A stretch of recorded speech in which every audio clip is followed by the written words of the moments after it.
It's Tuesday, July 31. This is the news on PBCJ. I'm Simone Absalom.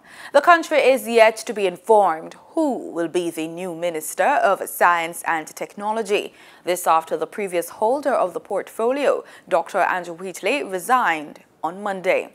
Wheatley had been under intense pressure from the opposition People's National Party in recent months after reports of corruption and nepotism at the state oil refinery Petrojam, as well as deepening controversy surrounding National Energy Solutions and the Universal Service Fund, two state entities under his portfolio.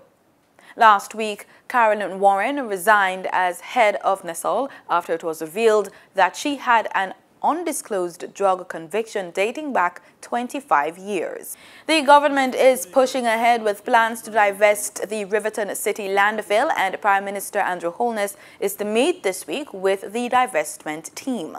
Local Government and Community Development Minister Desmond McKenzie made the announcement during a press conference at the office of the Prime Minister yesterday, where he gave an update on the fire at the landfill.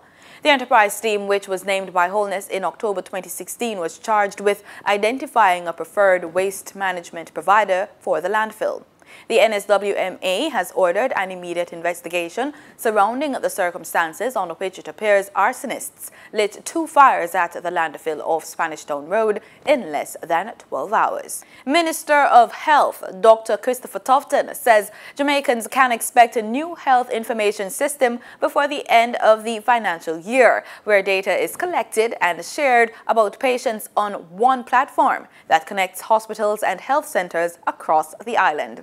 He says a system of this nature will assist medical practitioners with an easier way of storing and sharing files in a digital way on persons who are in dire need of medical assistance. The system will be a model of the University Hospital of the West Indies Hospital Information Management System. Principal and Pro-Vice Chancellor of the University of the West Indies, Mona, Professor Archibald MacDonald, said this new system will not only store data on patients, but aid the facility with increased tracking of infections and be better able to give conclusions about infections based on different demographics in a digital format and in a quicker time.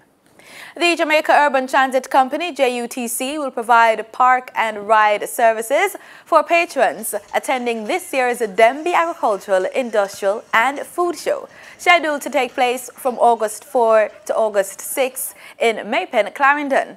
Organizers say the JUTC will shuttle people from Spanish Town, Halfway Tree, St. Andrew, and Portmore Mall in St. Catherine.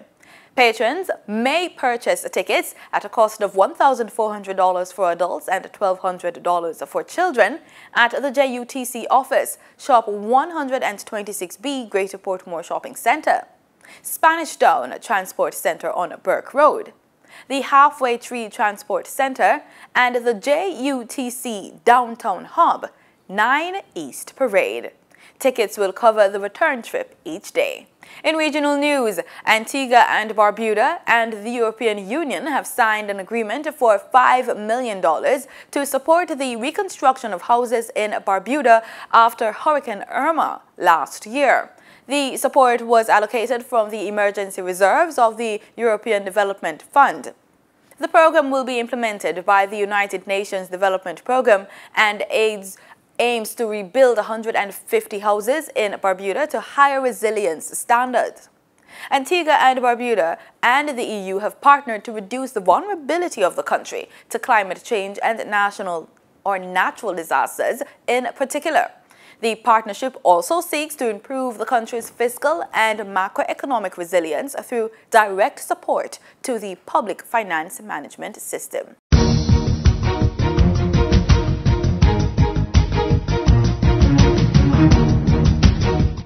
In sports, Chairman of the Jamaica Anti-Doping Commission, JADCO, Alexander Williams, said the organization has formed an amalgamation with anti-doping entities from a number of overseas countries that will see these agencies conducting out-of-competition drug testing on Jamaican athletes while they are abroad. And we continue to work with the Institute Armand Frappier in Canada to develop our athlete biological passport module, and the executive director can explain to you more what we mean by our biological passport. It essentially means what it says. It identifies each athlete and their blood profile. He described the move as an excellent one for his organization because the process has gone well so far and his association has not received any complaints to date. Mr. Williams was speaking at JUTC's 10th anniversary gala last Wednesday. The credibility of Jamaica's anti-doping program was brought into question in 2013 after several issues concerning governance and testing practices were revealed. This led to the resignation of the then board of directors and several other moves aimed at improving the country's drug testing machinery.